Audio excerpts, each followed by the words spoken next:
नमस्कार मित्रों, जय माता दी। तो तुला राशि वालों, दोस्तों आज के समय कलयुग की असली सच्चाई जान लो, क्योंकि दोस्तों आपके जीवन की बहुत सारी ऐसी घटनाएं हैं जो कि इस कलयुग के कारण हो रही हैं। बहुत सारे ऐसे लोग हैं, बहुत सारे ऐसे व्यक्ति हैं जो कि कलयुग में रहने की उसको शिक्षा प्राप्त अभी तक नहीं हुई है, जो कि दोस्तों कलयुग की बहुत असली सच्चाई है, जिन्हें आप जानकर अपने जीवन को आगे की ओर, अपने लक्ष्य की ओर ले जा सकते हैं, जिनसे आपको दुख कष्ट परेशानियों से आप छुटकारा पाएंगे। दोस्तों ऐसे दुर्लभ समय में कुछ ऐसे आपको बात बताने वाले हैं जो कि यह काम करना बहुत जरूरी है। आपको बता दें कि दोस्तों यह कलयुग में आपके जीवन काल में बहुत सारे ऐसे व्यक्ति हैं जो कि आपसे जलते हैं, जो कि इस कलयुग में, इस युग में आपके पड़ोसी आपसे बहुत जलते हैं। और इस कलयुग के दौरान आपके जीवन काल में बहुत बड़े ये तांत्रिक भी रचते हैं। दोस्तों आपको बता दें कि आपके घर के जो बगल में है पड़ोसी, वो आपसे इतना जलते हैं जो कि आप उसे समझ नहीं पाते हैं, जो कि आप उसे देखते ही रह जाते हैं और देखते देखते आपका समय खत्म हो जाता है। दोस्तों आपको बता दें कि शास्त्रों में सृष्टि के आरंभ के लिए प्रलय काल में कुछ अवधि बताए गए हैं, जो कि 4 युगों में बांटा गया था। वर्तमान में हम जिस युग में जी रहे हैं उसे कलयुग कहते हैं। और इस कलयुग में बहुत सारे ऐसे व्यक्ति हैं जो एक दूसरे के प्रति बहुत बड़ा मतभेद रखते हैं। वह व्यक्ति इस कलयुग में बहुत सारे ऐसे पाप करेंगे, बहुत सारे ऐसे खराब काम करने वाले हैं जो कि उसे नर्क में जगह मिलेगा। दोस्तों आप एक दूसरे से हमेशा खुश रहना चाहिए। अगर आपको कोई गाली भी दे रहे हैं तो उसके सामने आपको ताली ठोक के उसे जवाब देना चाहिए। इसीलिए दोस्तों आप अपने जीवन में कुछ कीजिए, अपने जीवन में कुछ बदलाव कीजिए। आप अपने जीवन में कुछ बदलाव नहीं करेंगे तो इस कलयुग में आपको नर्क छोड़ के दूसरा जगह कुछ नहीं मिलने वाला है। दोस्तों इस समय अभी हमारे जीवन में हमारी जो विश्व है, हमारी जो व्यक्तिगत है, वह हमारे बहुत कमजोर हो चुके हैं, क्योंकि यह एक दूसरे से बहुत जलते हैं। यह एक दूसरे मिलजुल कर नहीं काम करने के कारण सबसे छोटा कलयुग बन चुका है। दोस्तों आपको बता दें कि इस दिन में आपको इससे पहले 3 युग बीत चुके हैं, सतयुग, त्रेता और द्वापर। भगवान श्री राम का जन्म त्रेता युग में हुआ था और द्वापर में भगवान श्री कृष्ण का कलयुग के अंत में भगवान कली का अवतार लेंगे और संसार में फैले पाप और अन्याय की सामंजस्य का अंत करने में पुनः धर्म की स्थापना करेंगे। दोस्तों इसीलिए आप अपने जीवन में धर्म की स्थापना कीजिए। भगवान ने 4 युगों में सबसे कम उम्र कलयुग को प्रदान किया है। इसलिए दोस्तों हम अपने जीवन में कलयुग में है, इसलिए कलयुग में हम सभी को सतर्क रहना बहुत जरूरी है।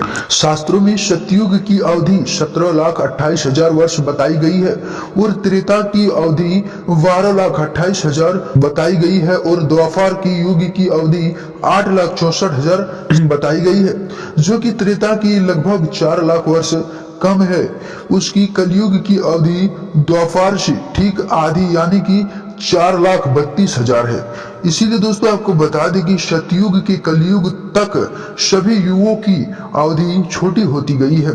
इसका कारण यह है कि भगवान बताना चाहते हैं जो जितना पापी होगा उसकी उतना ही उम्र कम होती रहेगी। भविष्य पुराण सहित कई शास्त्रों एवं पुराणों में बताया गया है कि कलयुग में पाप की पराकाष्ठा होगी। मनुष्य का व्यवहार सृष्टि के नियम के विरुद्ध होता है। दोस्तों आपको बता दें कि हिंसा में मनुष्य पशुओं को भी पीछे छोड़ देगा। आपको बता दें कि पशु तो सिर्फ अपनी भूख मिटाने के लिए दूसरे पशु को मारते हैं, परंतु मनुष्य आकरण ही दूसरे मनुष्य को मारेगा। सच्चे संत भिखारी कहलाएंगे और अपमानित होंगे। कथावचक और झूठे संत ऊंचे आसन पर विराजमान होंगे। तुलसीदास जी ने भी कलयुग के इस रूप का वर्णन किया है। दोस्तों आपको बता दें कि त्रेता युग में रावण ने सीता का हरण किया, लेकिन उसकी मर्जी के बिना उसे अपना पाप समझा। इस युग में छोटा भाई बड़े भाई के प्रति आज्ञाकारी था। बड़ा भाई अपने स्वार्थ के लिए छोटे भाई के साथ छल नहीं करता था। इसका उदाहरण राम, लक्ष्मण, भरत और शत्रुघ्न थे। 4 भाई थे। ये सब तो बता दें दोस्तों, चित्राशीष जब द्वापर में आते हैं तब पाप बढ़ता दिखता है। दोस्तों आपको बता दें कि द्वापर युग में देवर अपनी भाभी को बीच सभा में नंगा करने की कोशिश करता है, जिसका उदाहरण द्रौपदी चीरहरण की घटना है। राजा अपनी शक्ति के मद में अबला स्त्री को हवस का शिकार बनाना चाहता है। इसका उदाहरण जयद्रथ द्वारा द्रौपदी हरण और दुर्योधन द्वारा भीले की कन्या का हरण करने की घटना है। भाई अपने स्वार्थ की पूर्ति के लिए पूरे परिवार को युद्ध की आग में झोंक देता है। इसका उदाहरण महाभारत युद्ध है। लेकिन कलयुग में आए दिन भाई भाई बाप बेटे में स्वार्थ की पूर्ति के लिए लड़ाई होती है। लोगों की कम वासना इतनी बढ़ गई है कि आए दिन स्त्रियों का हरण होता है और उन्हें अपमानित किया जाता है। पाप आचरण से भरा हुआ कलयुग अगर अधिक दिनों का होगा तो सृष्टि में हाहाकार मच जाएगा। यही कारण है कि भगवान कलयुग को सबसे कम उम्र दिया गया है। यही कारण है आपके कलयुग का। अगर दोस्तों आप कलयुग में रहकर भी आप जानते हैं कि आप अपने जीवन को बड़ा और अपने जीवन को अधिक दिन तक जीना चाहते हैं तो सत्य के मार्ग पर जियो, क्योंकि 7 जन्मों तक सत्य के मार्ग आपके पीछा नहीं छोड़ेंगे। दोस्तों आपको बता दें कि पूरा जीवन जप तप में लगाने के बाद भी बड़े बड़े योगियों को एवं संसारियों को माँ भवानी के दर्शन नहीं हो पाते हैं। लेकिन एक ऐसा भक्त भी था जिसकी सदगी और प्रेम भाव से प्रसन्न होकर माता ने दर्शन दिए और प्रतिदिन जलावन के लिए लकड़ी पहुंचाने का वचन भी दिया। इस महान भक्त का नाम था स्वामी रामचार्य कबीरदास रेदास श्री सुखंद जी एवं तुलसीदास के गुरु नरहीदास इनके शिष्य थे। दोस्तों रामचंद्रिया के विषय में कथा है कि एक बार बरसात के मौसम में इनके आश्रम में साधुओं की एक टोली पहुंची। जलवाने के लिए इकट्ठा की गई सारी लड़कियां गीली हो चुकी थी।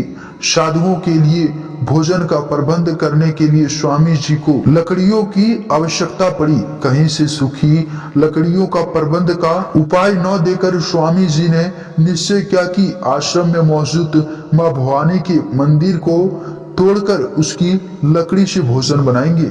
दोस्तों आपको बता दें कि स्वामी रामचंद्रिया माँ भवानी के मंदिर में पहुंचे और मंदिर को तोड़ना शुरू कर दिया। मंदिर को टूटता देखकर माँ भवानी प्रकट हो गई और मंदिर नहीं तोड़ने का आग्रह करने लगी। इस पर स्वामी जी ने कहा कि साधुओं की सेवा के लिए भोजन का प्रबंध करना है। बिना मंदिर तोड़े सूखी लकड़ी प्राप्त नहीं होगी। मैं साधुओं को भूखा नहीं रख सकता, इसलिए मंदिर तोड़ना आवश्यक है। स्वामी जी की बातों को सुनकर माता लक्ष्मी ने कहा कि सूखी लकड़ियों का प्रबंध मैं कर दूंगा और प्रतिदिन सूखी लकड़ियों का एक गट्ठा तुम्हारे आश्रम में पहुंचाऊंगी। माता ने अपने वचन को पूरा किए और प्रतिदिन लकड़ियां पहुंचाने लगी। इस घटना की खबर एक अन्य व्यक्ति लग गई।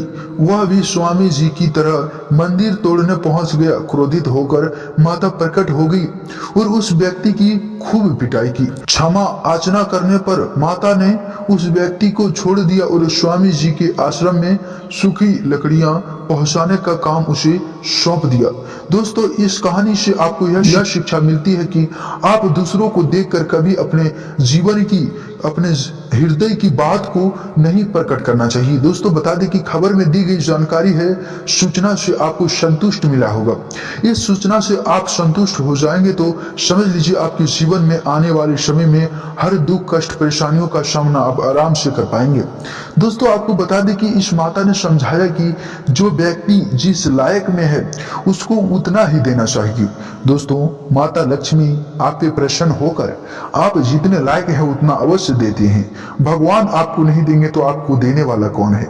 दोस्तों वीडियो पसंद आए और माता लक्ष्मी के आप सच्चे भक्त हैं तो सर्वप्रथम वीडियो को एक लाइक जरूर प्रदान करें और कमेंट बॉक्स में सच्ची श्रद्धा मन से जय माता लक्ष्मी, हर हर भोलेनाथ, जय शनिदेव जरूर लिखें, क्योंकि दोस्तों आने वाले यह कलयुग में आपको इस तरह का प्रयोग करना बहुत ही आवश्यकता होगी। नमस्कार मित्रों, जय शनिदेव।